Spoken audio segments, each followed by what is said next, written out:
and welcome back to another episode of OHKO, a Pokemon VGC podcast. The last regional of this regulation has concluded, and we have none other than the regional champion here to join us.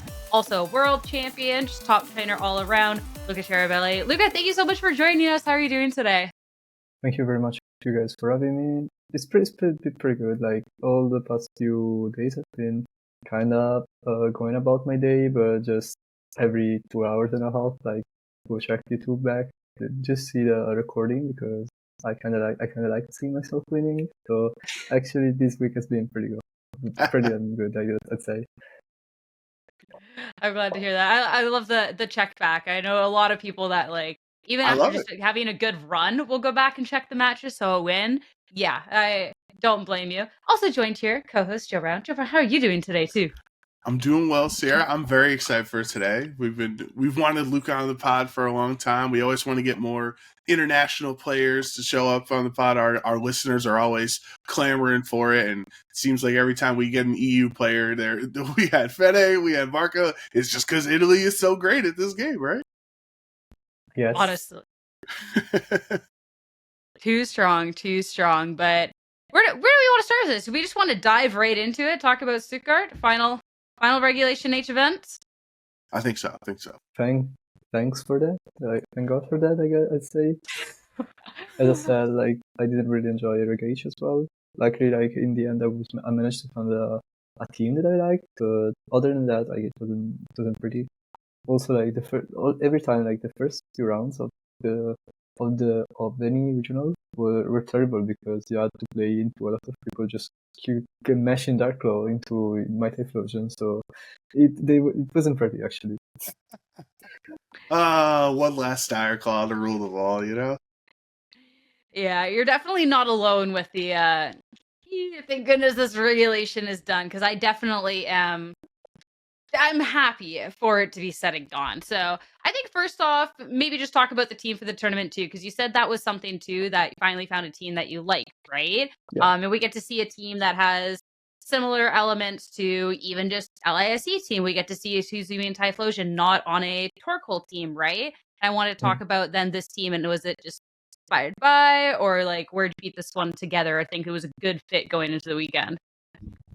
No, actually, I didn't really think it was like that great of a call into Stuttgart. It was just force of habit. I just come back to from LAC, and yeah, basically I saw no particular reason to change the team.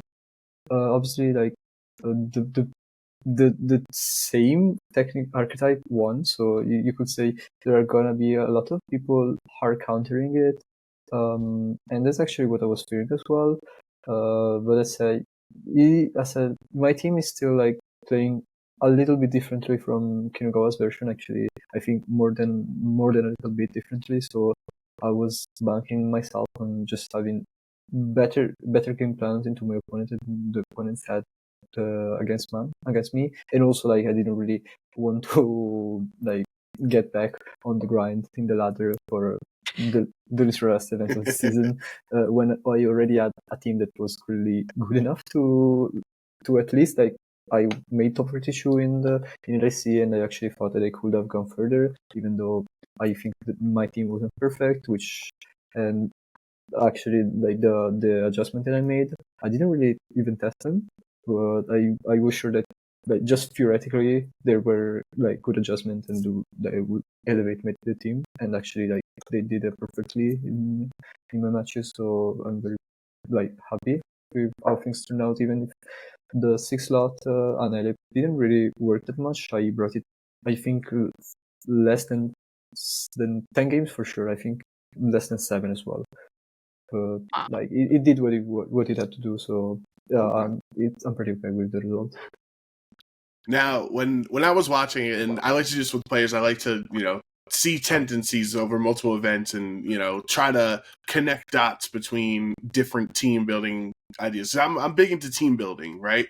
And so when I'm watching you in the finals and I see there is a Whimsicott with Taylor. There's the Farigiraf, right? Like these are two Pokemon that you were also on your World Championship winning team, and then so there's already that immediate connection. But then I expand a little bit further, right? And I'm like, all right, well, there's a hard hitting fire type or fighting type, excuse me, in Iron Hands, and now you have the Annihilate, right? You have sure, Bloodmoon Ursaluna is not Miraidon. Not many Pokemon can be as strong as Miraidon, but it is a very strong special attacker that you can build your team around and use in Trick Room or use in Tailwind, right? So are there any things that you look for in team building that are similar across different teams, or am I just being crazy and I'm over analyzing the similarities? No, it's definitely something like that. I personally think that I'm very good at playing offensive teams.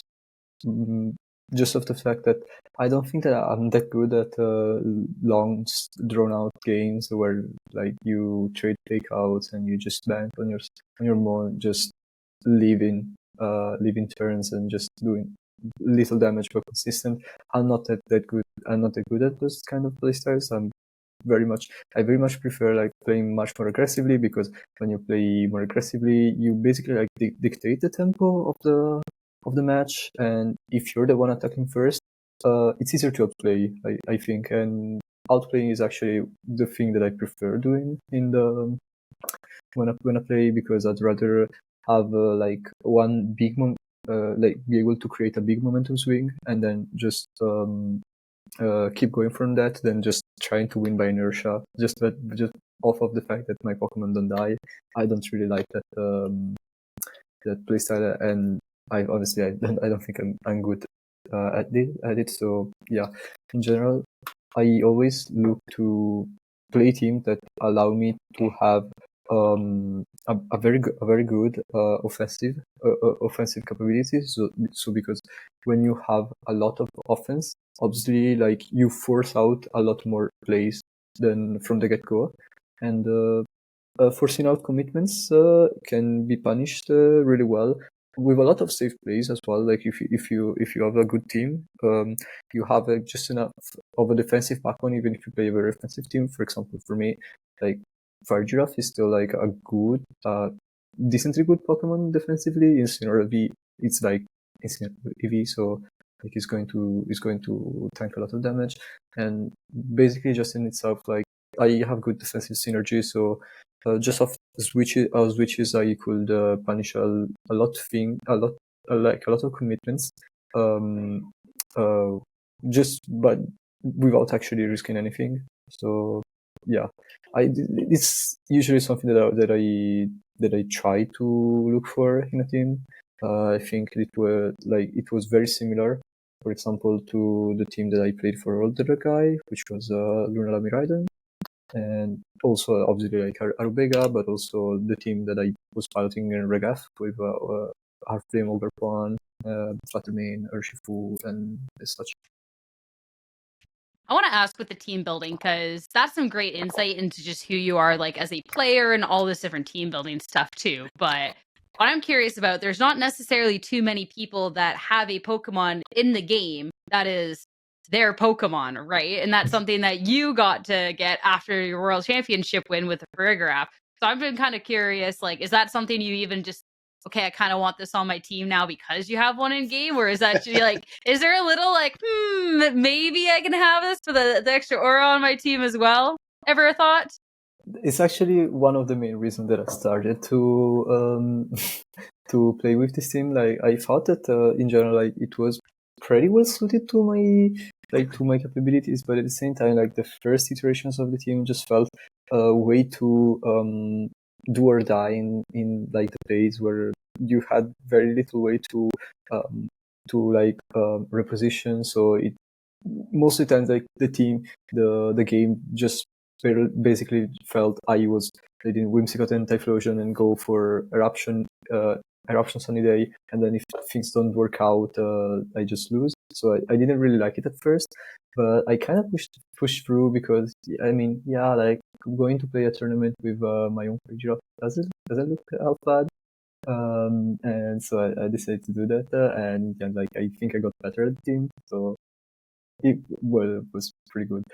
Also, like, I wanted to add a little bit of a fun fact is that my own my Farigiraf in my distribution isn't optimal because when I was preparing it for Worlds, I was just running around Area Zero trying to capture some Girafarig, and each and every one of them that I caught never was like 0 EV in attack.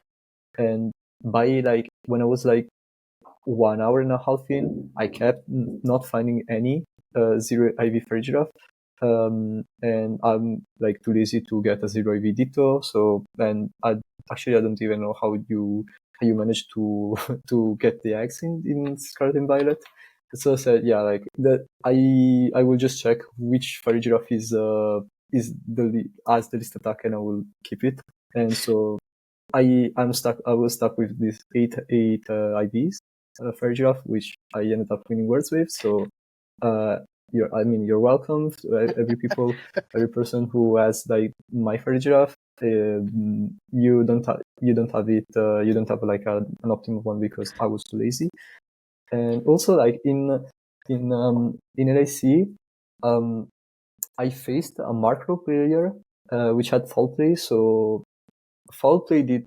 I got foul played once, and it did well over 50% actually. So I was looking at the damage and said, "Damn, like I should." That's that 8 IVs right there. I should have thought it better. I should have thought it better like 1 year and a half ago, but. That's You're. I love that story because you're just like, oh, that's future Luca's problem and not having 0, and here we are in the future, and you're like, oh no, you know. But I guess like having my own name onto the Pokemon kind of makes it up for it. Yeah, no, 100%. I love that. Also, I've fought against people forever. Like, obviously the foul play is what matters, but like, it's not the end of the world if you don't have 0 attack. As we see, you won Worlds without having 0 attack on it. So hopefully people and a regional, are listening to this. They can take that to mind that they don't have to waste so much time to get the 0 attack. But I do want to talk about that Farigiraf because I just think it's a Pokemon throughout the entire generation of Scarlet and Violet for me that.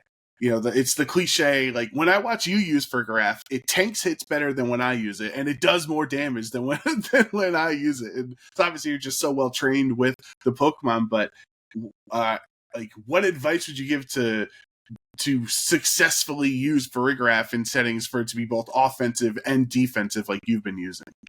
Actually, like, I think the Farigirafs that I played here and previously were radically different because the first one was just a bulky Trick Room setter which helped the team, whereas where I used it here was kind of like a win condition on its own. Like, most of the times I didn't even bring Ursaluna because Farigiraf was the hyper voice spammer of the team. So actually, like, they were kind of different. Especially like in this, like, for the offensive Farigiraf, my advice is actually do not overestimate Farigiraf. It's like its defense are just not that good. So you will live things, but you will not live it very well. So don't over expect something for your Farigiraf. For example, like you saw, where it just takes 85% from a regular wood hammer from Rillaboom, and you say, yeah, like, is this supposed to be your bulky Trick Room setter? And the response is no. So basically it means you shouldn't base all your game plan around it, but it's much better as a late game clinch. For example, like, most of the times I used it as in the late game after I used either Typhlosion or Ursaluna to pave the way first, and then after I would have Incineroar and Farigiraf, because Farigiraf is not bulky, but it's bulky enough that, like, in the end game when there's a fake out, it is always able to set up a Trick Room, and after it is not powerful, but it's powerful enough that it can clean up a lot of games on its own just by clicking Hyper Voice, because it has good enough special attack. It's not crazy, but it's still like, and just enough. So basically, it's mostly good because of the fact that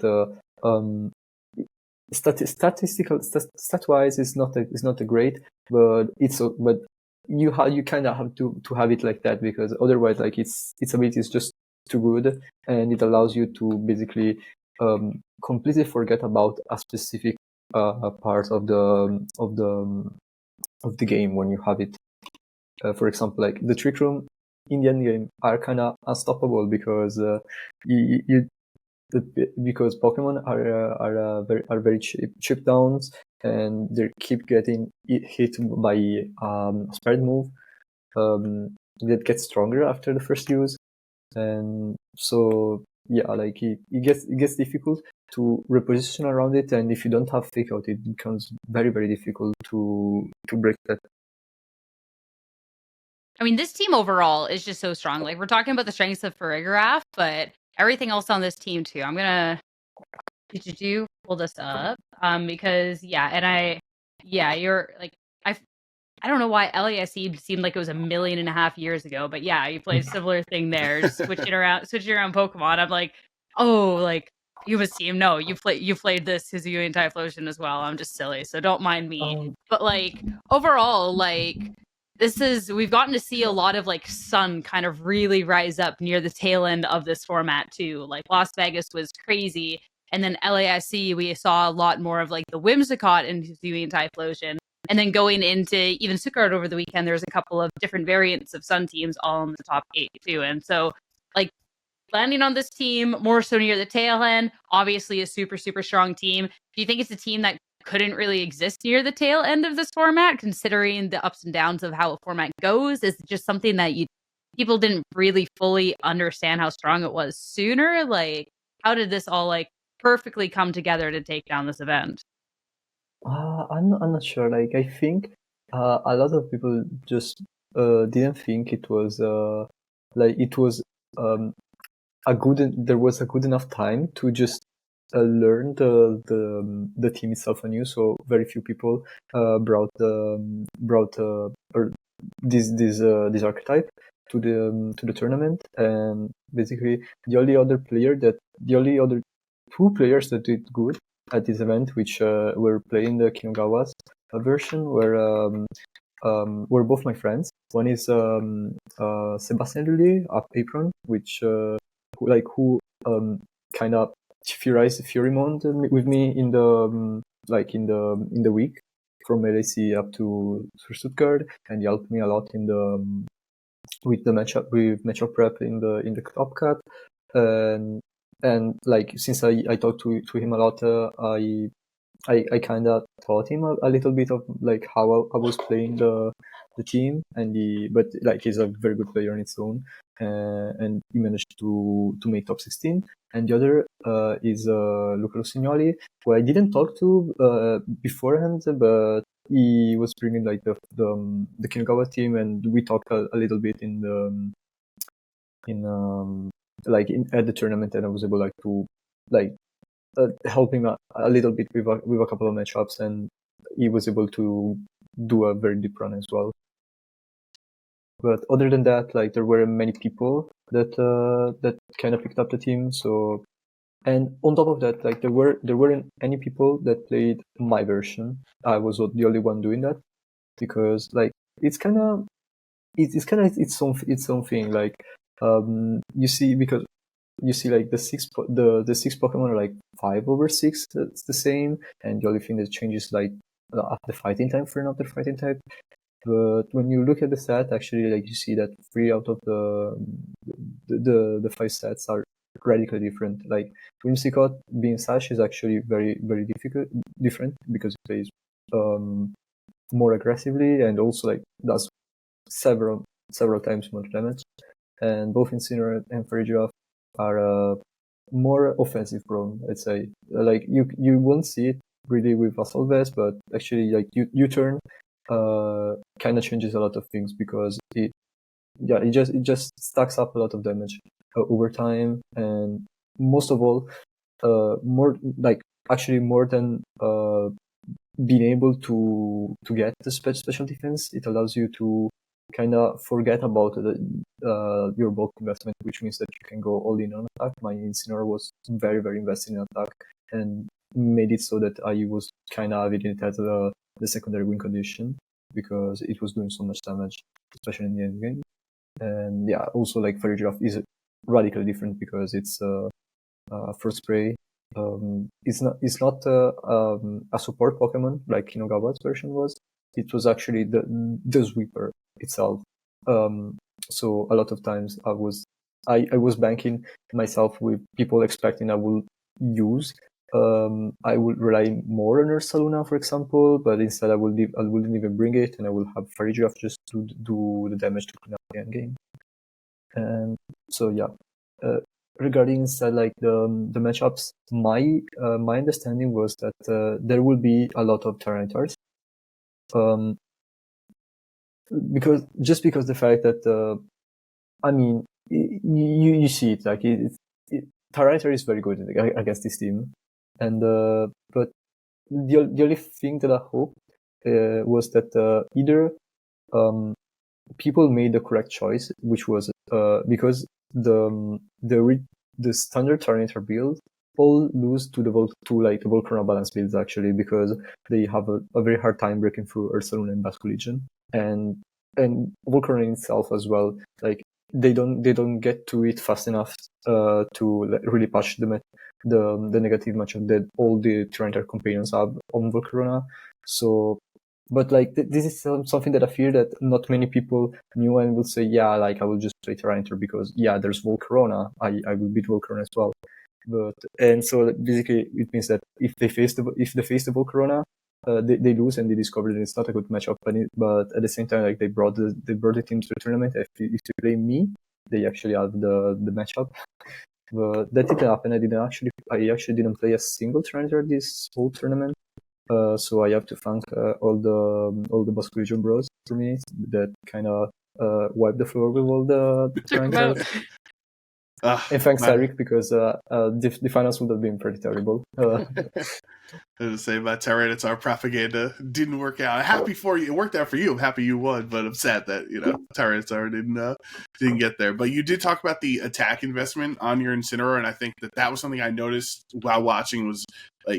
Especially in Game 2 of the finals, if we focus there. Incineroar essentially 3v1 that end game with getting all those knockouts, right? And I think it was so impressive to see how you're talking about, you don't have to invest in your bulk because Assault Vest has you covered, so you can invest more into your attack. And the casters were actually talking at the beginning of Game 2. They're like, oh, this would be a great turn to Terra Ghost to avoid the fake out and set up Tailwind. And then when you didn't go for that, they're like, oh, okay, he's gonna save his Terra for later. And then you saved it for the Incineroar at the end, which turns you into a grass type, which helps you win that one-on-one against the Rillaboom. So I wanted to hear your mindset of going into Game 2, deciding not to Terra Ghost to avoid the fake out to save the Terra for Incineroar later.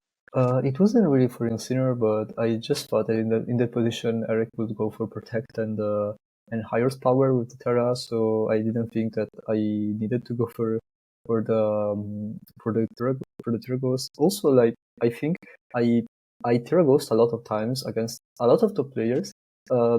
Just went for Fake Out into my Whimsicott. Like you could see in my top 8 against Eduardo, but in that position I had already planned out everything. I didn't even think that I was getting Fake Outed on my Whimsicott, but I just Terra'd because for the plan that I had, I didn't need it for anything else. So I said, yeah, I might as well just go for the Terra there. And actually, I saw Fake Out going into Whimsicott. I said, well, cool. I guess Eric said I thought that the Terra was more needed, and I didn't expect him to go for that, but like he did, and also because like he did that to me as well in Swiss when I played him, and he lost regardless, and so I thought that he wouldn't go for that, but he didn't. And actually, to be honest, I kind of forgot about I had Terra on Incineroar in the finals, because in Game 2 actually. At some point, I was going to throw the game because I went for knockoff onto Goldengo, and the reason I went for knockoff onto Goldengo was because I said I'm going to get high horsepower, so I take a lot of damage, and I don't want to take too much recoil. But then as in the moment I clicked knock off, I realized that I had the Terra. So I had like Terra Grass and Flare Blitz into Golden Go for a guaranteed kill, and basically no damage taken on Insane. And so basically, like, I just felt so stupid because after that I had to win the mind game, whether Golden Go was attacking or not. And luckily I did, but I kind of was throwing because I just forgot about the Terra. It was funny though when you saw the Terra Grass Incineroar and Terra Fire Rillaboom. Like people posted memes online about that. That's actually something that I thought for a moment. Like the end game was like 1%.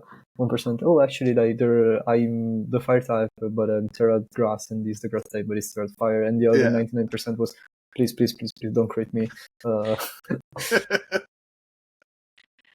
I mean, let's talk about the top cut because we're jumping into talking about finals here. So let's talk about all of this and continue that conversation on and all of this up here. So let's kind of take a step back in the finals here. So as we kind of got to the tail end part of it, but we sit here.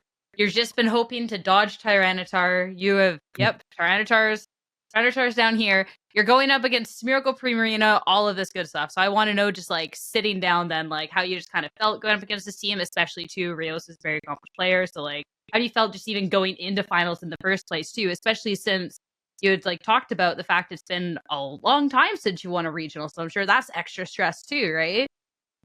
Yeah, actually, like, I think after I was going in finals, like I was a little bit more relaxed because I had already won the match. I had already won the matchup before. Like I played Eric in the round 8 the day before, and I beat him pretty comfortably, I'd say. So I was saying, it probably like I was saying, I had a difficult run in terms of name and cut, but actually I was pretty favored through like all the matches, and I think Eric's team was actually one of the better matchup for me. But and actually, like, I think I didn't play a lot optimally because like it's a final, so you still are a little bit nervous, but I'm actually kind of content that despite being very nervous and everything, I was always making plays that that didn't feel like made out of fear, where I was basically like overprotecting something, but I was never afraid to make big plays there. Like, for example, when I went for fake out protect and then went for trick room with a tailwind turn left, or when in game 1 I went for a final gambit on the Pokemon that could protect instead of like going for the safe target and everything. So like I'm kind of proud that I was able to do that, even though I didn't really play optimally, because like nerves are still a big thing, but at the same time, like they still didn't do enough to like let me lose the game. Yeah, no, I thought it was a really impressive finals. Like, obviously, anytime there's a 2-0, right, it feels like a commanding win. But also, Eric Rios is one of the best players in the world, so no victory is easy when it comes against him. And I think one thing that you navigated really well that the casters were talking about was how difficult the Komodo matchup was. Obviously, Blood Moon or Ursaluna has a rough time into it normally, but especially this one with soundproof meant that you couldn't just spam double hyper voice with Ursaluna and Farigiraf, and Eric kept putting, he has 2 fake outs on the team, and you kept making sure that Farigiraf was still there so you could stop the fake out. And every time that you wanted to click Blood Moon, then he had Smeargle with Follow Me to redirect it. Like, I feel like that was a really tough game 1 to navigate. So how did this soundproof Komodo change how you wanted to play the game compared to other teams? Yeah, like I think Como was more like kind of as like the Farigiraf problem, where in practice, like in theory, like it's like one of the best mods out there, especially like against my team. But in practice, like you just just does so little and it just takes too much. For example, like I didn't even check the calcs, but I was sure that if I were leading Wim and Typhlosion, Como could never get a setup off because Eruption will do just too much damage and it will never be able to set up a Kangaroo Soul. And at the same time, like against Farigiraf, I cannot touch it with Viper Voice, but still Psychic still packs quite a punch. And yeah, it doesn't do that much damage. For example, like you saw in game one, I kind of called wrong a lot of turns in the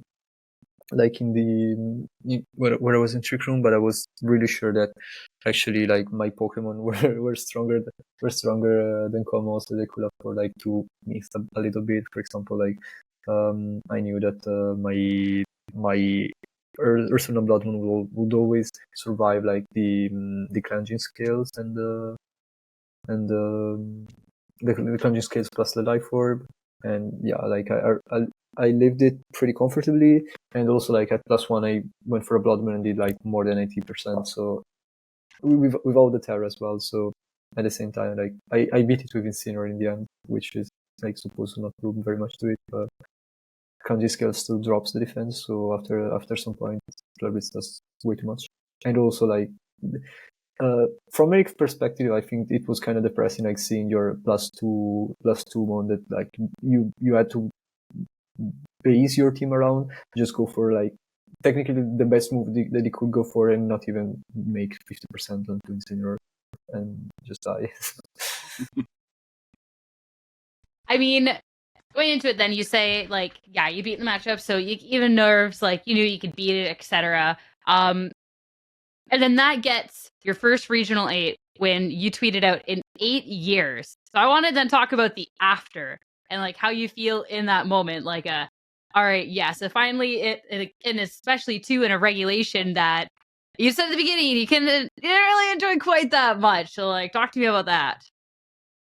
No, actually, it actually felt kind of surreal because like every time that like since from top eight onwards, I was like, yeah, like I'm very content with how things are going. I could lose here and I will still be happy, but at the same time, like I was keep going to the like playing the match and I will say, yeah, like, but actually I'm pretty favored here, so it will be kind of bad to lose, right? But so yeah, like all the matches, so like, all the matches were like, yeah, just think about winning this one, and but after I won, I actually like realizing that I was finally able to like get the major win again, and also like it was the first time that I got past top 8 and like past top 16 since I won the World Championships. So like it's in the past like year, it was like I was kind of suffering from the fact that I was doing not very bad because I was always making top 32, top 16, something like that. I like before Frankfurt this year, I was still like making I was still like finishing the tournament. I could still like go to the prize pool, take my 2 boxes, and say, yeah, like it didn't go well, but at least it didn't go bad. But at the same time, like I was always saying to myself, yeah, but like it didn't go well. So I was kind of suffering from that because I thought, yeah, like I won Worlds. There are a lot of expectation on me, but also like there are expectations that I'm putting on myself, and like I didn't really like it because yeah, every tournament, despite not going very bad, except for Frankfurt, always felt like a failure because I was never making it deep into the tournament. I never played like a win and in except for the times that I made top cut. So at least like I always won. I always won when it mattered, but I was going to play like the round that mattered that puts you in top cut very very rarely. So I didn't really like that, and so like it kind of felt liberating being able to just go on a deep run again and be able to like show to myself as well that I still got it actually. All right, Luca, let's get into the raw stats. Let's get into the probabilities here, okay? There were 7 Incineroar in top 8. I believe Incineroar 1 was on the winning team of all 12 Regulation H events. And we have 4 consecutive Italian regional champions in EU. So what is a more likely outcome? An Italian wins a European regional or Incineroar wins? It's kind of difficult for me to say actually. I'd say in Italian because I don't usually use Incineroar.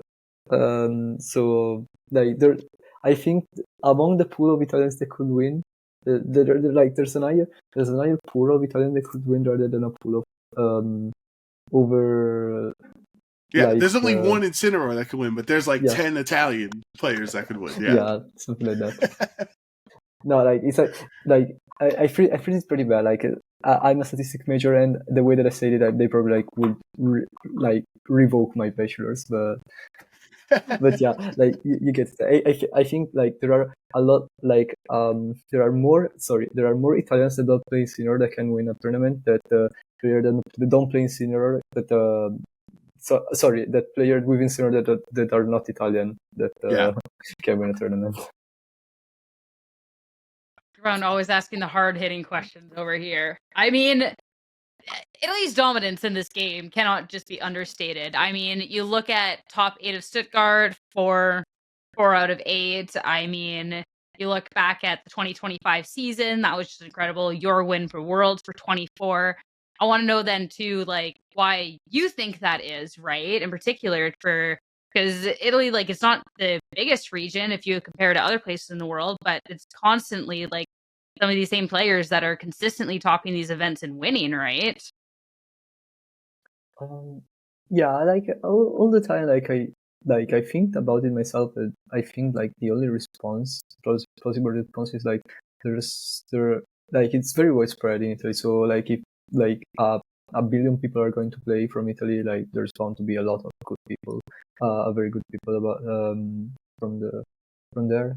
And also like the fact that like there's a bit of like camaraderie from the Italian. The Italian, basically, like maybe we don't I have like a group of people that I test with. There are a lot of people that like I don't test with, but they're still my friends, so I talk with them a lot. So just off of the fact that like we're discussing about it, we can learn something about the game, right? So it helps a lot, and I think like a similar thing is happening in other countries as well. Like I think France has been on the rise recently. Like there are a lot of French people, up and coming French people that are doing better and better each tournaments. So probably like on a lower scale than Italy, but I think like the second reason that there's still like a lot of like collaboration between people from the same country that kind of elevates everyone all together.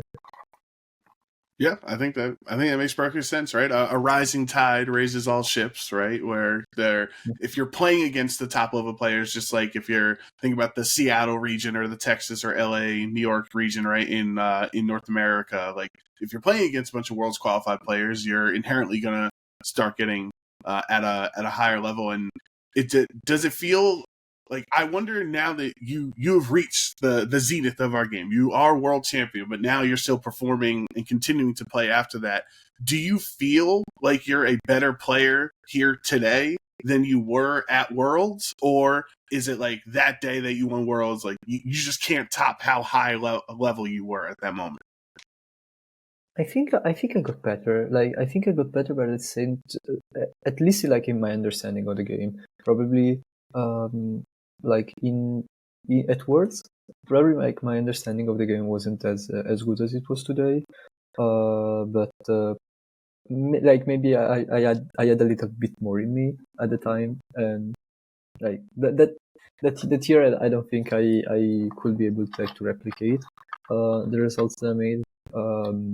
today, but at the same time, like I feel like I kind of knew a bit more. I kind of know a bit more than I did before.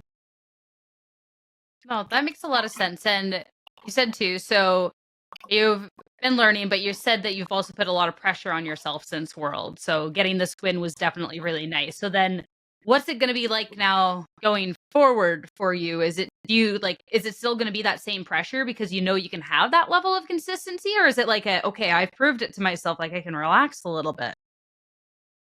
I don't think it's gonna be like the latter, because I'm very critical of myself every time. So and maybe it's gonna be like a catalyst in a bad way as well, because it says like I kind of like won 2 months ago. Why I'm not playing well?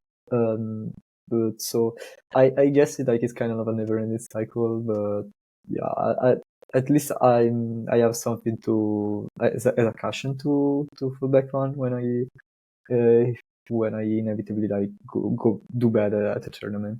So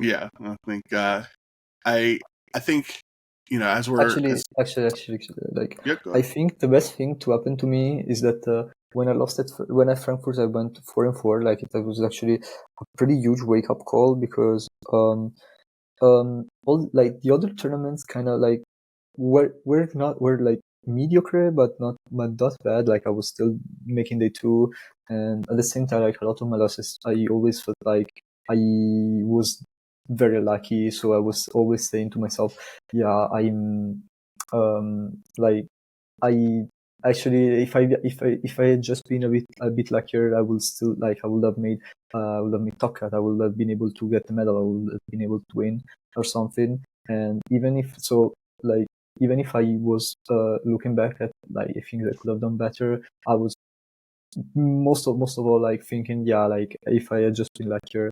And instead, like in Frankfurt, everything fell completely. Like I went 4-4, and it's like I lost like one round, I think, because I wasn't lucky. But other than that, like all the losses just felt like I could really feel it that I was just doing very, very bad. So it kind of like felt as a wake up call, as like you have to work a lot harder. And also like I was kind of under the impression that I was not doing good anymore, but I wasn't able like to do bad. And actually like I did very bad. So it kind of felt like you cannot relax. You really have to up your games if you want to keep going. Yeah, I think it's a good mentality to have, and I wanted to. We've had enough conversation about the past. Stuttgart, that was the past. Let's talk about the future. Let's talk about the upcoming rest of the season. You already have your direct World invitation from winning last weekend. We've had other regional champions come on, and they said they're in the Pokemon Champions waiting room. Like they don't want to play Combine Raging Bolt Mirrors or anything like that. Where do you fall? Do you intend on playing more regionals this season, or most of them, or are you going to take it slower now that you have that direct invite? No, definitely I don't want to do a lot of regionals. I wasn't going to do them I wasn't planning to do a lot of them before as well, because I just transferred to start my master's degree. So I was already like accounting to not have a lot of to not do like a lot of events. And kind of like I did Stuttgart and the LIC, because like for this, because I had the stipend for LIC, and since like I transferred to Germany to study, Stuttgart was actually 2 hours of train away. So like it kind of like fell everything in peace, just that I was able to like play those two tournaments. But after that, I don't think I will play a lot of other regionals. I for sure want to go to UIC, and maybe if I'm already done with exams, like I go to NIC, just because I liked the experience last year. But other than that, like I wasn't planning to do that. And also that's kind of like the fact that at LIC I was talking to a couple of friends that said, yeah, I actually fear that I will not be able to qualify to Worlds this year. So being able to kind of have like the cash on to fall back on for this year is very very cool, because now I can just like I could just stop and say like it's fine to be, but at least for like the big tournaments, the UAC, I want to be there. I'm not particularly fond of like Regeth, because I don't like when Instinct and Rillaboom are too overpowered. But yeah, like I think I was still pretty good. I did it actually. Like Regeth was the time where I think my breakout tournament, when I was able to make top 8 at UAC. Actually, I think in the tournament I could have even gone further, and I was just stopped by the fact that I did not play as well as I could have in the matches that eliminated me.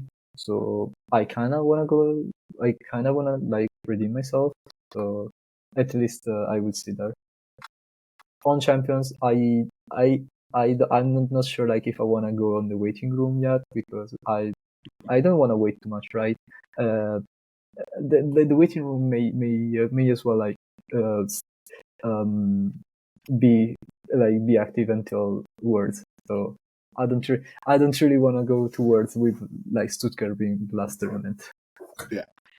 No, that makes sense, and I mean that's relieving to hear that you're just able to get the invite if you're unsure, like just not going to as many events, right? And that's nice to at least get it early. You just don't have to stress. And you said you're going into school for statistics?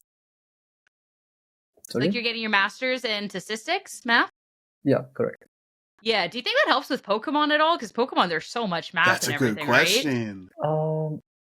I don't really know. Like I think at the same time, like I'm not very when it comes to playing Pokemon, I'm not very much of a stats guy. Like I do some reasoning behind it.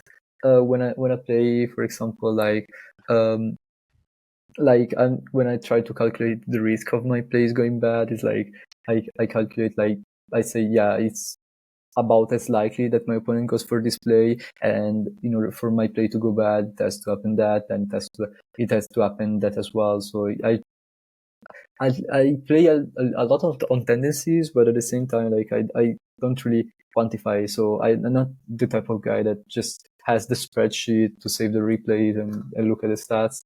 I'm not the one that like looks the usage.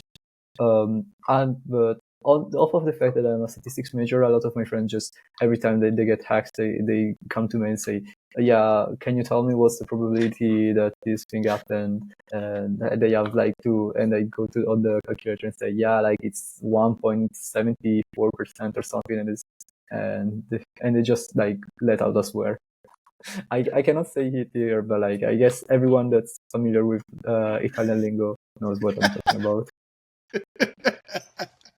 Oh man, I might have to message you some because I've been going through like some old moments that had like insane luck attached, and I'm no math major, so I try to break out the calculator. I get a weird number, and I'm like, there's no way that this is the actual probability. So I might have to send my questions in your direction here. But are there any potential sleeper picks? Because we do have a lot of our listeners that are excited to play in Regulation F, as like they have either regionals in their area or maybe some locals that they're looking to get into. I know like our community, we're trying to build a Galarian Moltres team, but like, are there any Pokemon that you think potentially could be good in Regulation F that weren't good the first time around, or maybe just being a little bit slept on?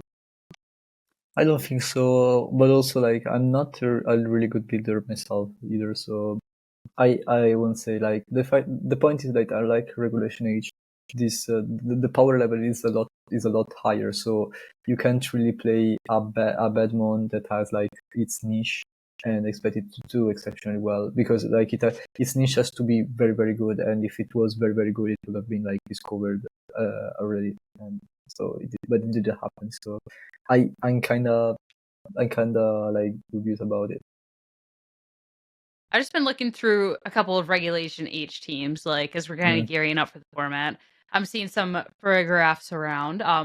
But that reminded me of the real question I wanted to ask, because we talked about your Farigiraf near the top of the show. Mm. If you ever got a second distribution Pokemon, I want to know, would you be going? You tweet a lot about like the Whimsicott and the Farigiraf we get to see with the little plush, but there's also a lot of Whimsicott distributions. Or like, what would you pick for a second distribution Pokemon if you're 2026 world champion? Ooh. I mean, I would have to see what's the like what I'm waiting for its 2026 to decide.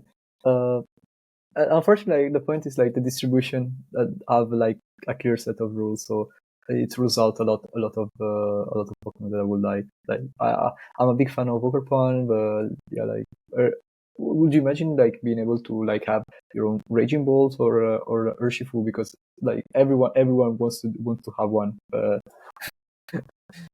That's true. You'd be helping all the players that didn't get a Raging Bolt or actually, whatever. You'd be a hero. I would that myself actually, because I have Violet. I have Pokemon Violet, and every time I play Raging Bolt, I need to beg my friends to let me there. That's funny. I do wonder, like, sorry, I was just saying, do you think, because you got Wolf's Incineroar, right? You got Luca's Farigiraf. I think Paul Ruiz had a Gastrodon. I think there's been like 5 different Gastrodons or something. I don't remember, but I also had like Fides Whimsicott as well. I didn't. Do you think you could build an actually viable team of 6 off of distribution winning Pokemon? Because they're all viable, right? They're all won regionals or ICs or Nats or whatever.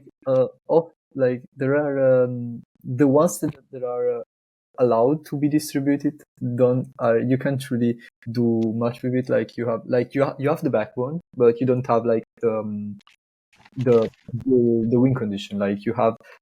Because like you have Rillaboom, you have Incineroar, you have but at the same time, Incineroar, Rillaboom, Whimsicott is not that good. You can add Fluttermane, but at the same time, like it's the Fluttermane and Whimsicott, I don't think are that good together. But yeah, like at least you can make all the non-legendary mons of my worst winning team. You can have it off of special distribution, because there's also like Marco's LAC winning Ironans. And the GameStop codes for Murata and Caradon, right? Oh yeah. Are you including those? Yeah. I don't know. So I'm just trying to make it happen. I want this to be possible. Ogerpon and Urshifu, you can't really get them, so yeah. So close. But technically they gift it to you in the DLC of Sword and Shield and Scarlet and Violet. So you could make a case that that team could be like full gifted Pokemon, but yeah, it doesn't feel the same, is it? Going off the technicalities. It's not as fun here. as Luca's or Shifu, I think that rolls off the tongue. I would like so. It'd be nice. It'd be nice, but yeah, I think we're just gonna get a lot more Whimsicotts and Farigirafs in the future, unfortunately. But it is what it is. But around, what else did we have to ask? Because I've gone through my list. It's been a fun conversation. I'm checked off. This has been a lot of fun. I checked everything off my list. This has been great. Yeah, Luca, what are you going to do now? Holidays season coming up. We're a few weeks out from Christmas. There's no Pokemon this month. Like normally there's a regional in December. Is it just school and then school vacation for you now, or? I guess like I want to be able to like finish school as early as possible, so that I can get back to Italy for the holidays. And for one thing only is the fact that in my in where I was playing locals before, they almost always do like the Christmas local, the Christmas Cup. So I kind of want to go there back again. So. Also, this is my last selfish question here, because Italy's hosting the Olympics this winter. I just want to know, since you are from Italy, I know you say you're in Germany right now, but like, is there a lot of buzz back home? Are people excited? If like people buying tickets for different events? Like, because I think I might have been like 9 years old when USA had the Olympics, so I never got to see the excitement of hosting it. I'm being honest, no, I didn't even know that either, to be honest. So there's my answer. So yeah, like in Italy, it's kind of all about football. So What if we did an Olympics for Pokemon? would we even do like other than Pokemon, But like just other see than like all the VGC? different Pokemon. You gotta. It's not just good enough to be a VGC. You have to do VGC, TCG, Go, Unite. Ooh, yeah, Get a couple rounds of Puzzle League in there. Like get the Scyther pincer cutting battle stadium, Pokemon I Stadium mean, mini game. We already have the World Cup of Victory Road. Like this time, I'm not even playing. I'm only aiding as a helper. We have a very big game this week. Quarterfinals against Japan, which are like the reigning world champions. Italy hasn't been able to win the world championship since VR took their took opponents out to the world champion to do the team world championship. So I'm kind of rooting for Italy to be able to finally take it home, because it's not fair that we managed to win all this tournament and still not being able to kind of call ourselves the best nationwide team out there. So you gotta prove it. it's interesting you bring that up, because I've obviously talked with Ugarte talking about like USA playing this week too, because they're still in it, and we're talking about the differences between like World Cup and NPA in terms of like the prestige, right?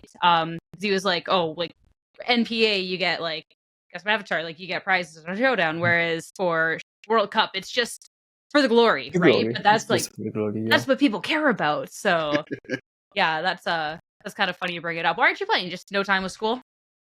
Why aren't you playing? Just no time with school? Mostly is because it came after Frankfurt and I was very, very down. As like my moral was like below the ground level, so I just said, yeah, I don't think I can do that. So, and at the same time, what it was like at the same time, I kinda freed up the spot for Gabriele Briganti to join the team, and actually he had just won the regional, so I felt on top of like me not having a lot of I really didn't want to play at the same time. Like I felt like he deserved it more than me, so yeah. I guess that would be difficult with Team Italy, is trying to actually get a roster like of not too many, because there's too many strong players. Suffering from success there. But this is now, I think I know the answer to this, Luca. But 2026, the summer of 2026, what do you want to happen more? I don't even know, because I don't follow, you call it football, I'll call it soccer, you can get mad at me, whatever. I don't follow it that well, like, so I don't know if Italy's in it, but I know they're always great at it, right? Italy hasn't actually been able to play in the World Cup since 2014. Oh, jeez. Okay. So, you know what? This makes it a better question, because I didn't know. Would you rather, the summer of 2026, because there's the FIFA World Cup in America next summer, would you rather Luca Ceribelli be 2-time world champion, or the country of Italy win the FIFA World Cup? Absolutely the first one. The thing I gotta say, like in Italy, like the national team is a weird thing, because you kind of root for it when things go well, but when things go bad, you just kind of dunk on it. Like you don't really care about it. I care a lot more about the team that I support rather than my national team. So listen, I couldn't really care much for it. Sierra looked at me like I was crazy, but there are other countries in the world where like they're all in on the national team, like that they live and die with it. For us, it's not that much. I just like all in for like, I don't know, like Canada could lose everything for the next 100 years. Canada. If I get to win the world championships, like Are you kidding me? Like, somebody's got to back me up here. There are countries out there that are so passionate about their country winning the World Cup that like it is possible that they would choose their nation over the World success Championships over and the money. individual success. 100%. I will never do that. Like I will probably choose the team that I support success over one of mine, but I will never do it for my national team. See, so I'm not that crazy. No, the World Championships, nah, like what if it was top 8 at Worlds versus Italy winning? That's just how much do we have to move the bar? You're still getting a card. I don't know. I just you're crazy, but we'll let you go. I know there's schoolwork and stuff, and we've been yapping. But before we do, first off, thank you for joining us. Second, is there anything you wanted to say to the viewers or anyone who's listening who's been a fan of you since like your World Championship win and everything? I'm not a very big fan, like a big speech person. So yeah, like without any prompt, you're kind of like making it difficult for me. So my bad. Yeah, my bad. I just got to throw you out to the wolves for the very last bit of the podcast. I apologize. But Luca, thank you so much for joining us. Hopefully you've been having fun with CA and continue to do that, and good luck with schoolwork and all that. Thank you very much.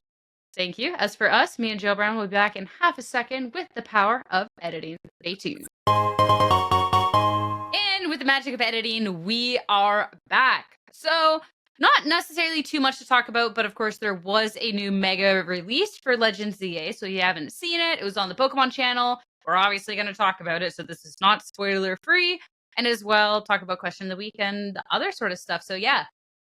I don't know if you saw on Twitter people trying to call these things like spoilers. I know Ceribelli had to come out and say like if Pokemon or Nintendo officially release like a reveal trailer of a Pokemon, that is not a spoiler. Like you can't say someone spoiled Mega Lucario to you because they released the trailer. Like that's crazy talk to me.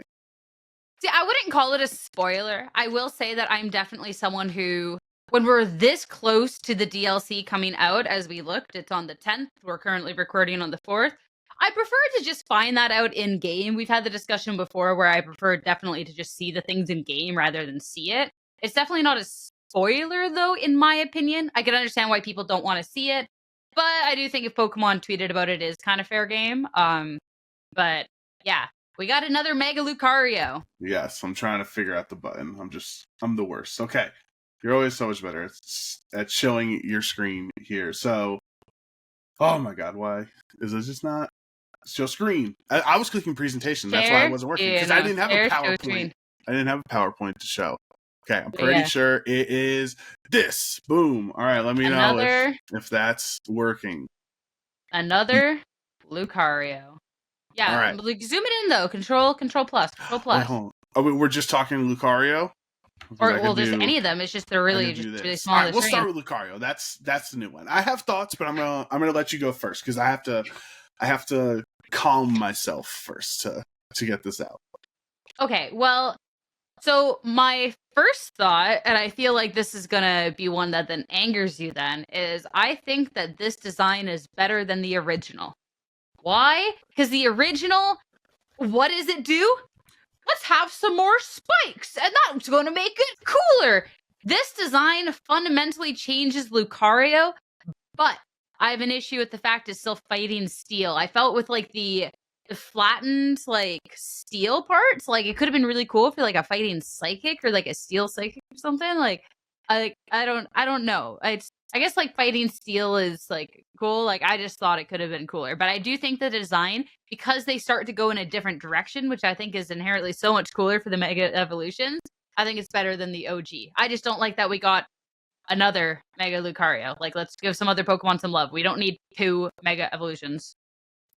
Wow. Okay. That is not what I was expecting to hear positivity on Pokemon designs coming from Sierra Dawn, because that is typically not what we see here. And listen, Is it the end of the world of a design? No. I think it looks cool on its own. I would disagree that it looks cooler than the original. I think the original Mega Lucario is one of the coolest looking megas that we have, but I think this independently looks fine. I just don't like how it looks compared to the original. The other thing is the colors and the weird hair thing are just all, it looks like it fused with a barboach. Like its hair literally is the exact color and like design, like looking of a barboach. So I don't understand how they decided that. And my gripe is not that it's fighting steel or that it should be psychic steel. When I see this Pokemon and read the description and see that this is a more defensive version of the two Mega Lucarios, I would have loved if this Pokemon was mono steel. Like I could see looking at this design, if someone's never seen this Pokemon before and you ask what type is it, like you could reasonably say mono steel and it has higher defenses or whatever. I don't know, who knows what its mega ability is going to be. I do think the design is fine overall. It's like a little over designed, which I get a lot of the megas are, so people are going to attack me for that, but like I'm not as upset. I'm just a little disappointed, you know? See, I'm just like, I'm looking at Lucario, and it has 3 spikes. Mega Lucario, 1, 2, 3, 4, 5, 6, 7, 8, 9, 10, 11. 11 spikes.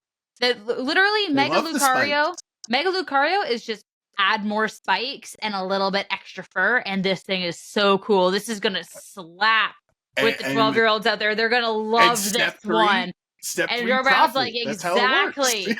He's like, yes. You're like, yeah. No, I just like, yeah. I think that's like, I don't know, the way they're designed, because I know we've always joked about this conversation where it's like, you like the same Pokemon that I feel like it's just this young child that's like, this looks cool, would like, where it's just like, it looks cooler, and like, that's just how I feel like. I feel like that's weirdly described, but like, it just, I don't know, I feel like it's a Pokemon that's designed to look cool that doesn't. And like, I feel like the new Mega Lucario Z actually has a more unique design that makes it different. I just don't like that they didn't change the typing. Wow, that's are we like left brain, right brain, or something? Where we're like we're on the same point, but just complete opposite. Where like, we both like one of the two designs, and we think one of the two is better. Like it's just a whole yin and yang thing. Let's talk, because we actually didn't get to talk about the other megas. We'll go in reverse order because we had a busy month in November. I don't know if you know, there was IC, there was Vegas, there was a whole lot going on. So the prior DLC trailer revealed Mega Zeraora, and Sierra, you know me, you know my taste as a fan of designs that 12-year-olds would also. Yeah, Joe Brown saw this and he's like, this is the coolest Pokemon of all time. Sierra knows me too well. Everyone was hating on my guy Zeraora. I think he looks sick. Yeah, I think he looks silly. What did they do? They added some spikes. They saw Zeraora and they added some spikes and made him blue and black. There's a little palette swap, and they're like, yo, it's got some more spikes. It kind of looks like a shiny now. This thing's gonna slap. Joe Brown's gonna love this, and they were right. And they were right. They said Joe Brown's going to buy the DLC for this Mega Zeraora. So that's $30 in Game Freak's pocket right there. Yeah, yeah. Now it does. I do. The one thing I don't like with this is the color swapping. It seems very random, and I'm sure there is a rhyme or reason at Game Freak's decision, but it seems random which megas change color. You know what I mean? When they're like, because some of them change color, like Drampa changes color, and now the Zeraora and Scrafty and others, and there are reasons for it. But then, like when other mega designs don't change color, their base colors, it's like, okay, well, what's the thought process there? Yeah, like the colors are on the additional palette. It just seems like more of a swap / like a mega charge. Like I don't know. I think like it's one of those Pokemon. It's not to be said for all of them, but if the only thing they did was add the spikes, it just wouldn't be changed. So then it's like, what else do we do? Let's change the colors. So how we got here. Because now it's just people make the Mega Luxray memes, right? Like it just looks like a Mega Luxray, which is unfortunate because that means we're not getting a actual Mega Luxray. Nope. This is your Mega Luxray, and you will accept it, and you will love it. And the one thing I learned from reading this from the website here is that Zeraora's category is the Thunderclap Pokemon. I saw that too. And Thunderclap didn't exist when Zeraora came out, and now we have the move Thunderclap. So does this mean that Zeraora is going to have become a special attacker? I guess it's kind of mixed already, so you can do either one. So it's a mythical, it's busted anyway, but it's going to get Thunderclap, and we're never going to see it in VGC, so we don't have to deal with those repercussions. Yeah, I mean, I just think they picked things that sound cool. It's a Pokemon that's meant to be like thunder. So yeah, a Thunderclap. Yep, checks out. I don't know. I wouldn't take any of the categories too crazy. Looking at the Pokemon categories, did you know that the Pokemon category apparently for Weedle is dun dun dun hairy bug Pokemon? No, I did not know that was Weedle's category. That is the category. Hairy bug Pokemon. Dang. That's actually just crazy. They didn't know there was going to be 1,100 of these suckers. Venomoth. Poison Moth Pokemon. Thank you. Very cool.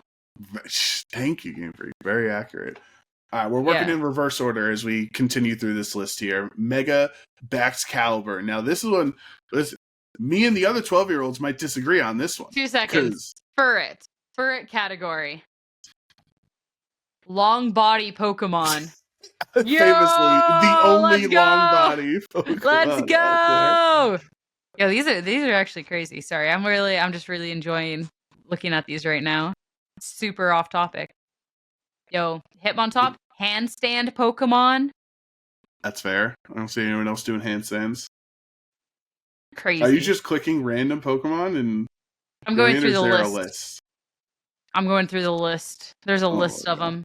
I'm just going looking through it right now. Just listening. Whalmer is Ball Whale, and then Wailord is Float Whale. Amazing. Oh my god. Right, can we get back on track? No. Anorith, Old Shrimp. Old Shrimp Pokemon. I don't even know what to say here. Hey, these are just, I don't know. These are crazy. What else do we got? Well, there's 1,000 of them, so we're gonna be here for a while. I'm going through the list fast. I'm halfway through. What? Oh my god! For our audio listeners, because this is tough here, we're reviewing the images of the new Mega Evolutions and their designs and stuff. And Sierra is on a side quest currently, looking at all of the other Pokemon that are not the new Mega Evolutions and their category names. All because I said Zeraora might get Thunderclap because its name is the Thunderclap Pokemon. Dude, they've really popped off in Scarlet and Violet. You know what Sprigatito's category is? The green cat Pokemon? Close. Grass cat. Oh, you know what? It was so close! You know what Fuecoco's is? You should. You know what Fuecoco's is? The Fire Crocodile? Fire Croc. Okay, that counts. Yeah. Oh, yeah, just Fire Croc. Yeah, okay. They get they're not as fun near the list. Not as fun. Near the end. At the beginning, Pokemon is really popping off. Hairy Bug Pokemon is just crazy. But Meowth, Scratch Cat Pokemon. Persian, Classy Cat Pokemon. We got categories for the cats. That's accurate. And then we went not as fun later on. All right, we can continue. We can continue with the. Cool. I was gonna say we got some League of Legends to play that we're prolonging the longer it takes to review the Megas. That is true. TFT. All right, so what are your thoughts? What are your thoughts on Mega Baxcalibur's design? Boring. I don't know. It just looks like Baxcalibur, but bigger and more spikes. Yeah, I'm not as in on it. I understand it's an ice sword, right? You got the hilt at the stomach, and then the sword goes through. It's I get it, and I'm happy for the Baxcalibur fans out there. They don't have to wait 5 generations for their pseudo legend to get their gimmick. But it is weird that we got a Paldeanmon that got a Mega in Kalos. It's like, you know, like they're not always very consistent with who gets a Mega and who doesn't, right? I would rather they do more new Pokemon get Megas rather than like our 15th Mega Lucario. Like, I don't know. Like, let's switch some things around. I mean, Baxcalibur looked like it could be like it could use like one more stage. I don't know. Now that like I see the sword, I do think that is a little cooler, but I still just like think like it looks a little odd, but I do think it's a Pokemon that like a Mega was deserved for, personally. Yeah. And it's gonna look better. It's gonna look better in animation, right? Because it does like the head flip thing when it attacks, so it's gonna look like the sword is attacking. So I think they cooked. It's just, I don't know. I'm not too interested now. I think this is the Mega that stole the show. Yeah, they cooked with it. Mega Chimecho? I thought we talked about this. I don't know. I think but we talked about it in real life. I don't think we talked about it on the pod. Maybe. But yeah, this is just crazy. There's your Psychic Steel. You happy? Wow. Thanks. Yeah, no. I think like I don't know, like it's interesting because the designs of like the Pokemon going back to like their base evolution, but then that being their Mega, I think in concept is very weird. Like you look at the Mega Dragonite and it's just like Mega Dragonite / Dragonair. You look at the Feraligatr and trying to be a Totodile. Like I think the entire concept idea of we're gonna Mega and it's actually like the weakest form, haha, is weird in concept. So the more I think about Mega Chimecho, the more I get like, because of that. But just design wise, I love how many like layers there are to this. I feel like that part is like really, really cool to it. It's just when I think more about it that I'm like, but like off base, it's like, wow, there is effort in this. Like it's cool. I do think my first thought is that the merch for this Pokemon is gonna slap. You know what I mean? There's going to be some really sick, some silly. They're going to do ring toss at regionals with Mega Chimechos, and there's going to be plushes that have bells on it and stuff. I think it'll maybe some dog toys or something that have, you know, sounds on the inside. So I do want, like, I like the cool Pokemon, and obviously Chimecho's not known for being cool, but I do like when Pokemon takes off the wall ideas. Like, no, literally for the last 10 years of YouTube videos of top 10 Megas that or Pokemon that should get a Mega Evolution, nobody put Chimecho on that. You know what I mean? Like nobody was expecting. We expect maybe the Zeraora or the, you know, maybe some other Pokemon that got it in Legends ZA, but this was truly an unexpected and I think a very exciting Mega design to see. Yeah, agreed. All right, so yeah, who knows what? Maybe it'll have Prankster or something like that. Who knows if it'll be good? We have to wait until they give us all that. All right, so that was our one other thing. Our last thing before we get to the question of the week is that Sierra, for those who didn't get to see it, pulled off very impressive accomplishment live on Twitch.tv. You essentially have a degree in computer engineering at this point because you built your own PC, and that was very impressive. First off, thank you. I'll take my bow. Yeah, I had a custom built from like 7 or so years ago. That was a budget build because my old PC just died, so I needed a new computer. But I had somebody else put that together for me. Whereas this computer, someone else made the parts list for me.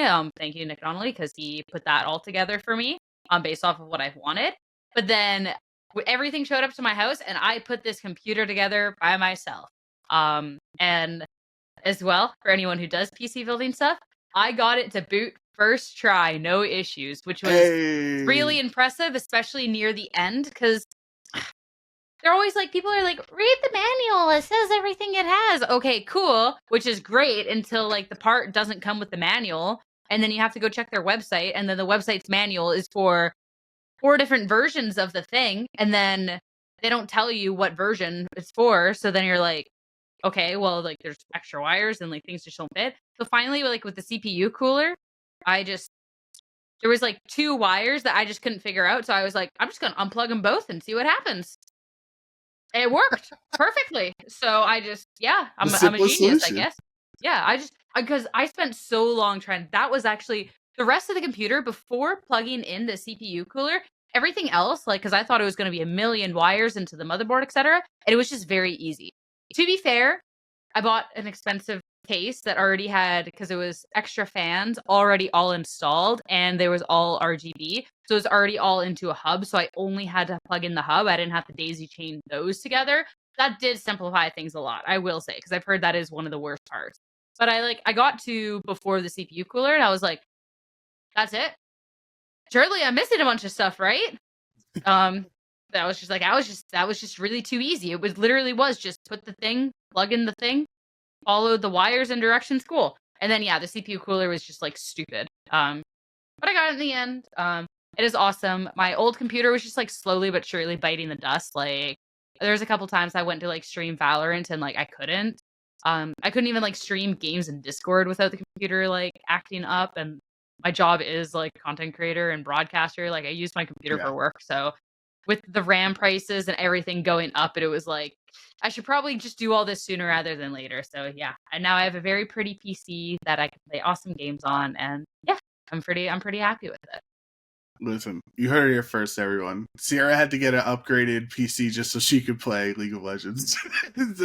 She didn't have enough power for that, 2008 game to handle. Absolutely love it. Nope. I do think my complete favorite part of the entire live stream, because I was in chat, I was throwing silly jabs and silly comments in chat and emotes and stuff.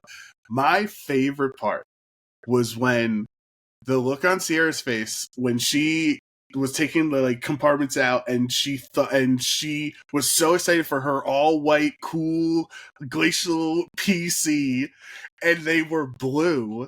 And the absolute we're so cooked, chat. The whole thing's supposed to be white. This is the worst thing in the world. I'm never gonna recover from these blue parts of my PC.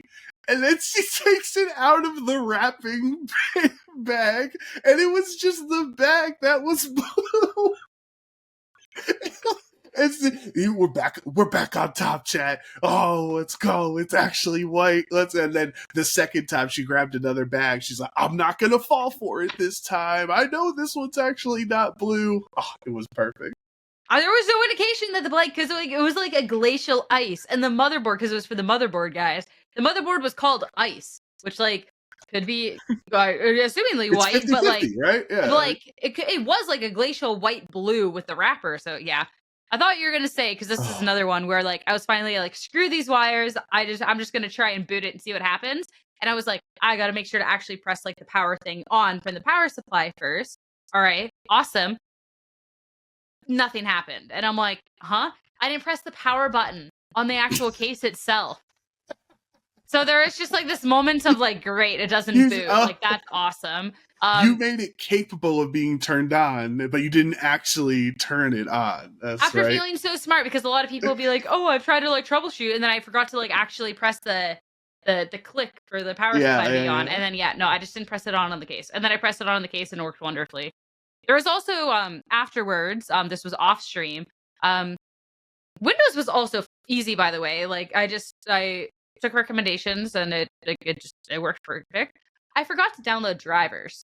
So I couldn't I have two monitors, and the second one wasn't working because it was going through just the standard computing, not through my graphics card or not through anything else. So I was I guess my one monitor just isn't compatible. That's great. Or I screwed it up. It's old, but that's weird. And everything looks like garbage. And it was cool. I just spent a decent chunk of change on this, and it just looks like that's cool. And then I was like, oh wait, the drivers. The second I start downloading the drivers, the second monitor turns on, everything starts running smoothly. Yeah. I also didn't get the RAM connected correctly. I didn't have to reconnect it in the computer, but I had to go into BIOS and change settings around. So I couldn't run Valorant and Twitch at the same time, but then I fixed it and then it worked. I don't know. So it's just weird things along the way, but yeah, I'm actually very impressed.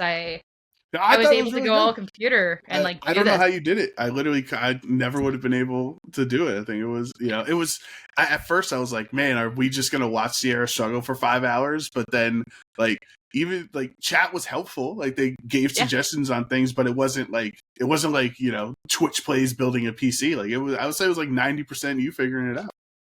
Yeah, it was like the help was with the things where like I feel like could have gone either way. I don't know because like I guess we don't know, but like I know things that I had seen said to like put everything together on the motherboard while it's not in the computer, and then like your brother Grant was in chat helping a bit, and he was like, no, put it in the computer first so it's grounded. So it was like things like that where it was like I think technically it could have been either or fine, but I guess since we did it the one way, we'll never know if the other route was like non-viable, right? Or like helping like link a manual, like iSurprises was really helpful and stuff like that because like this CPU cooler, like just include like I don't know, include paper manuals or like more clear ways on where to get them up from the site that actually talk about the proper model because that was silly. So iSurprises found like the proper thing for me to go off of. So that was helpful, but yeah, no, it's beautiful. It's beautiful. I also like that you, because you were so excited for your McDonald's, that was your reward of it, and you also had to Uber Eats a flash drive. So yes, so that was so fun. It's like, oh, let me get some McDonald's and Taco Bell and get the this, and then I'll get a flash drive. Yeah, because I totally forgot I needed to get a flash drive. I made a list. Like I made sure to get like a little toolkit with like smaller tools, which I didn't actually really need anything too small. So I think the toolkit I already had would have been fine, but whatever. I made sure to get zip ties for the cable management. I didn't get a flash drive. And I know there's one somewhere in my house, but there is like 3 boxes of miscellaneous stuff up there. And I'd be willing to bet on my life the flash drive is not in one of those boxes, but instead in one of the 3 huge boxes with all the miscellaneous stuff in the back room behind all the other stuff. There is just not worth it. It's just not worth it. So I had to do an Uber Eats order off Walmart, but I couldn't only just order the flash drive. So I have a flash drive, a thing of Coca-Cola, a bag of chips, and a thing of cookies. But then I had to like message the Uber Eats driver because there has been times where I've like sent for like one thing I need, and then they'll get anything but that one important thing. So I was like, nothing else on this order is important. I only need the flash drive. If you can't get this one, literally get any other one. Like, please do not cancel this order. And she clutched up. She got me the flash drive, so then I was able to get Windows, so it was all good. But yeah, I did in fact Uber Eats a flash drive to my house. That's so crazy. It was a fun stream. It was when I saw that post, I was like, I wasn't expecting this today, but and now I can play. I was like, of course I got a PC that's capable of handling all of this stuff, and instead of like I've been playing some Arc Raiders and some Valorant, but it's like TFT. Yeah. Because the new set just came out, which is awesome, by the way. Or, League of Legends, because now you can do the WASD, right? Or, like, someone was like, we should play Stardew Valley again. And it's like, you're telling me, like, I bought this computer capable of running this stuff, and we're going to play Stardew Valley? Like, yes, I'm down, but, like, classic. I'm not even testing this out. I don't know. I feel like stereotyped right now. Now you're the elitist. You care about the frame rate and the high res and everything. And don't even know because I'm trying to play League of Legends and Stardew. It's not elitist. I just feel silly with my money. I guess I could have done that on my old computer. That's true. But now you don't have to worry for like 5 or 6 years. You're good. Yeah, we're set. We're set. All right. Are we set for the question of the week too? Yes, we have gone. I like I said, I have League to play. I have or Same. TFT, one of the two. So one of the two. I need coaching for my placement game, so I don't end up in bronze. But I enter with iron. You can get out pretty fast. You're good. Okay, cool. All right. So for anyone that's made it to the end of our episode this week, thank you so much for watching and listening along. At the end of every episode of the OHKO podcast, we answer a question of the week from one of our listeners. If you have any burning questions you would love Sierra or I to answer, Pokemon or non-Pokemon related, join our Discord linked in the description down below and ask away in the question of the week channel. So This was a pretty hefty discussion in the Discord with the community this week that was sparked from Koto's Septile's question of the week. So the context. The Six Kings Slam was a tennis tournament that invited the best 6 tennis players in the world to play for a ludicrous amount of money, and it was presented by Netflix. Question: suppose Netflix will stream an event like that for Pokemon. Let's call it the 6 Pokemon Masters Invitational. Where would this be? Who's the top 6 you'd invite? And select a format, like the format the game is played. This is a great question, Kodo. Yeah, that is a really good question. I think first off, 6 players is so difficult to choose. There was this discussion a little bit in the Discord, and like, yeah, you're always leaving somebody off who really should be there, right? Do you have an idea on your 6, or like who we start at it, or do we want to build a list together, or like? I think we can make a group list here, but we can start with where it should be. Are you thinking like, should it be in Japan? Should it be in LA? Should it be like where do we think we could host this hypothetical event? In Toronto. All right, you know what? Nah. I'll take it. I mean, I do think Japan would be really, really cool. Like if you're talking like World Series, like Invitational, like it's just like Japan Pokemon. Like I think that would just be like the coolest, personally. Now, and my other thought here is that since it's essentially impossible for us to not leave people out, right? There's literally only 6 spots. I was thinking, my initial thing is I would take 6 players from 6 different areas, right? Like obviously there could be 2 qualified Americans or 2 qualified EU players or whatever that deserve to go. But I think since there's only 6 slots, what if they're all from like 6 different countries, you know? Yeah, I definitely think I would be trying to, like, that was one thing I saw with lists. It was like very like recency bias with like a lot of overlap on spaces, where like I do think like I'd be looking at least having some awareness of like split up. So if we start with America, I would think I'm choosing Wolf over Ray personally to rep us currently, but you know, I think that would be the one like region overlap I would have. In a list of 6 would be Ray and Wolf if we are having to pick one. I think just like, because I'm looking out like for myself with the list, I'd be looking at like past accomplishments and current day, and like what Ray has done for the game and in the game is so impressive. So if we're having 2 from the same region, yes, 100%. But like Wolf with his win and then still the consistency and how many wins he's had, like Wolf. So that's one. I think Seijun is an obvious answer, right? Seijun is both like number viewership 1 and deserving. That's the easiest. So that's 2 countries represented. Yeah, and then we had this conversation in the Discord. Like Seijun Park's just like, first off, like in VGC, it just cracked. But like the fact it's like TCG and Unite and Go, like you want to talk about like an all-time best Pokemon player of all time? Like I think that's just him, because like in every category, like he's actually just proficient, right? Like it's just incredible. And then I saw this guy. So he also played in the Pokemon Tournament Invitational. So I saw people, he qualified for Pokemon 2. Like he played in the Invitational. So he has played all of the competitive Pokemon games on stream at World. But it's not the same as qualifying for Go or VG or CCG or Unite like he did, right?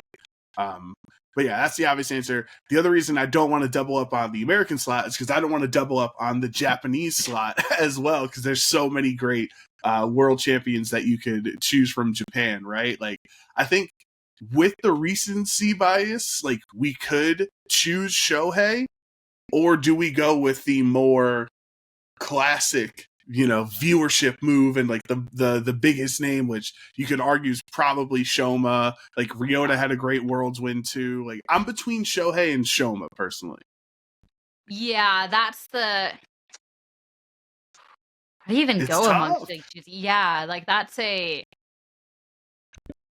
Like my first thought was towards Shohei, but that is definitely a me not being in the scene as long sort of answer, but like when you actually like when I like start like really looking back, it's like, wait a second, like just because I wasn't around for that doesn't mean like this wasn't like a crazy one at the time, and then still like the relevancy and just like level. So I think that could go. I'm fine with either Shohei. or. That's my guy. I know that is just really difficult.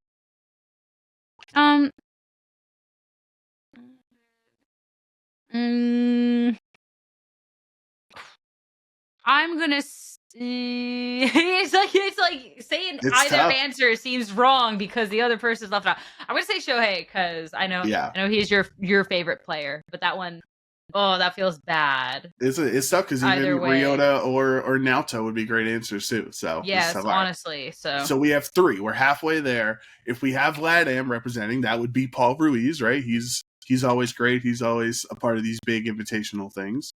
So I think that's a slam dunk answer.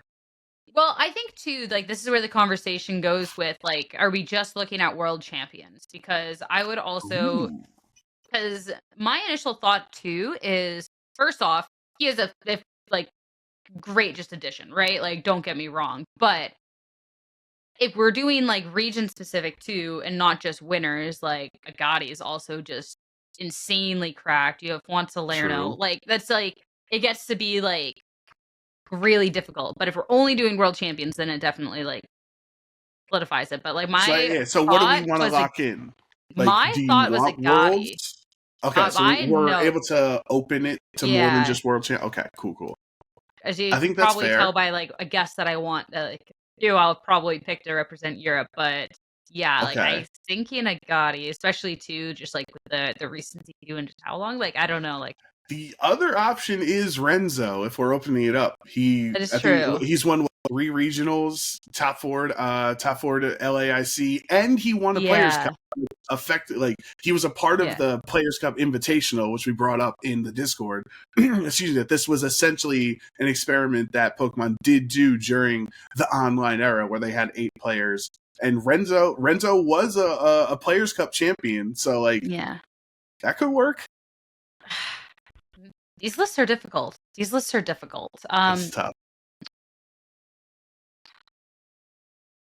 I mean, I'm down with the Agati because he, has like so many IC top cuts and everything. Yeah. I think if we're expanding it past just Worlds winners, like I think Agati makes the most sense. Yeah, like it's again one of those cases where like not including someone like it feels wrong here, but like my mind keeps going to just like Agati like on the list personally. Right. So we're at 4. It's been easier than I thought. We're already 2/4 of the way done.